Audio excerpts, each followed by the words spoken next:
আমরা অনলাইনে অনেক কিছু অর্ডার দিই, তো সেরকমই আজকে একটা জিনিস অর্ডার দিয়েছিলাম। এই যে সুইগি থেকে আমার আজকে 50 টাকা একটা ক্যাশব্যাকের মানে 50 টাকা অফের একটা অফার এসেছিল। তো আমি একটা জিনিস অর্ডার দিয়েছি, সেটা হচ্ছে এই যে বাচ্চাদের আমাদের যে ড্রুল আসে, তো ড্রুল অর্ডার দিয়েছিলাম। ড্রুলের আজকে ওরা পাপিরটাই খায়, তো আজকে পাপির ছিল না, কিটের একটা অর্ডার দিয়েছি। কিন্তু তার সাথে এই দেখো একটা কৌটো ফ্রি দিয়েছে, কি সুন্দর। আর কৌটোটা কত বড় দেখো, এটা হচ্ছে মানে পেডিগ্রি রাখারই জন্য। আবার সাইডে এরকম লক আছে, এই যে লকটা দুটো খুলে এর ভেতরে এই যে হচ্ছে, আমি এর আগে অনেকবার ওদের রুল দেখিয়েছি। রুলটা নিয়ে হচ্ছে ইয়ের পাপির জন্য, আজকে ক্যাটের জন্য নিয়েছি। দেখো কত বড় রুলটা নিয়েছি।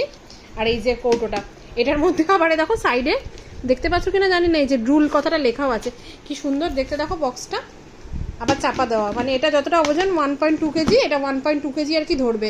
কিন্তু আমি মাকে বলছি ডাব্বাটা নিয়ে নেবে আর ওদেরকে রুলটা দিয়ে দেবে, কি সুন্দর না।